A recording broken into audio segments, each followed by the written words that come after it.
আমি কথা এই জন্য বললাম, মেরাজ থেকে আসার পরে কেউ বিশ্বাস করছে না কি সম্ভব এক রাতে 7টা আসমান ঘুরে আসে। তখন প্রথম যে লোকটা বিশ্বাস করেছিল তার নাম আবু বকর।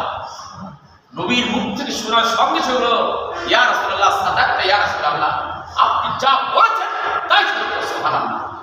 নবী আমার তখন ওনাকে বলল, দোস্ত, তখন রাসূল সাল্লাল্লাহু আলাইহি ওয়াসাল্লাম মেয়েকে বিয়ে করেন, কিন্তু অনেক পরে করেছেন আয়েশাকে। হে দোস্ত, আজ থেকে তোমার নাম শুধু আবু বকর না, আবু বকর সিদ্দিক রাদিয়াল্লাহু আনহু। সিদ্দিক মানে সত্যবাদী।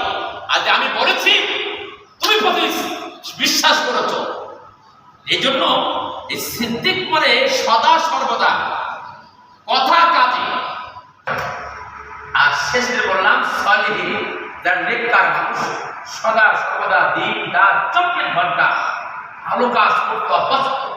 মন্দ তার কাছে খুবই খারাপ, জীবন যাবে কিন্তু মন্দ কথা। সেই কঠিন দিনে এমন ছেলে মানুষের অবস্থা হবে যে মানুষ সেদিন হাওয়া করে কান্নাকাটি করবে। কারা করবে ভাই?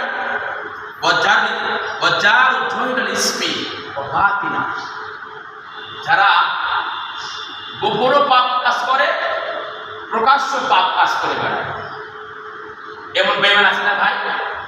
এমন পাপিষ্ঠ লোক আছে, অহংকার করে পাপ কাজ করে বেড়ায়। অহংকার করে যে আমাকে কে ঠেকাবে, আমার অর্থ আছে, সম্পদ আছে, ক্ষমতার জোর আছে, সমাজে দেশের মানুষ আমাকে কেউ ঠেকাবে।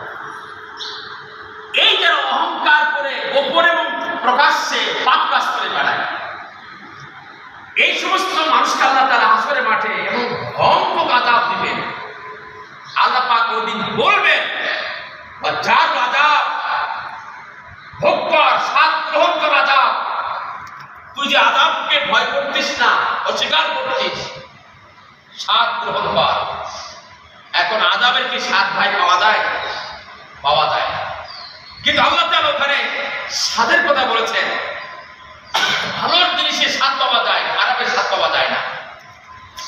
আর জাহান্নাম তো আযাব হবে, আগুন দিয়ে আযাব হবে, তাই না ভাই?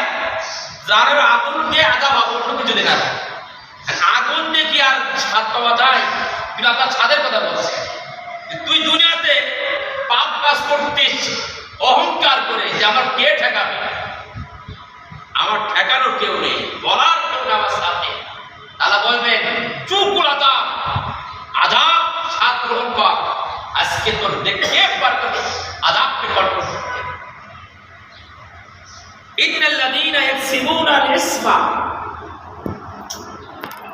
যারা গোপনে গুনাহসমূহ পরিত্যাগ গুনাহ অর্জন করিয়াছে, অচিরেই আল্লাহ তাআলা ওদেরকে প্রতিফল দেওয়া হবে।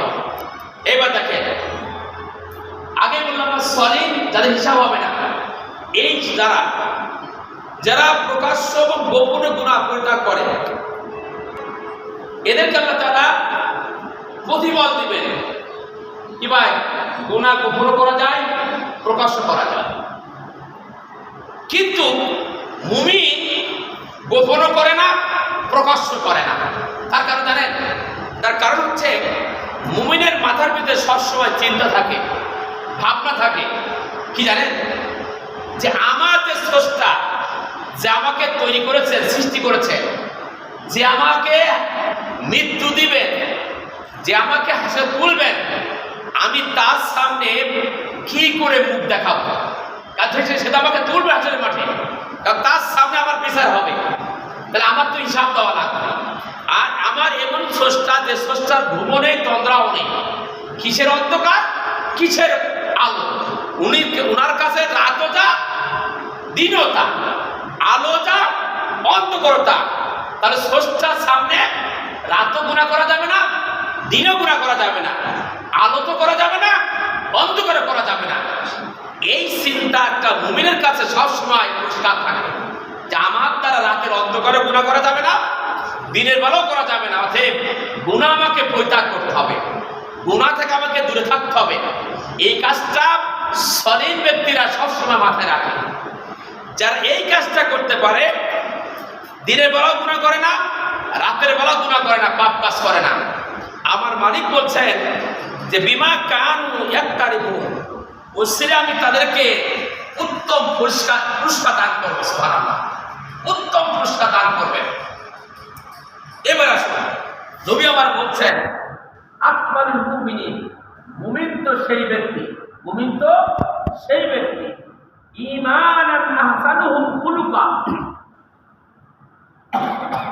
সেই তো পরিপূর্ণ ঈমানদার, সেই তো পরিপূর্ণ মুমিন, যে মুমিন যার স্বভাব চরিত্র সবচেয়ে উত্তম পবিত্র। সুবহানাল্লাহ।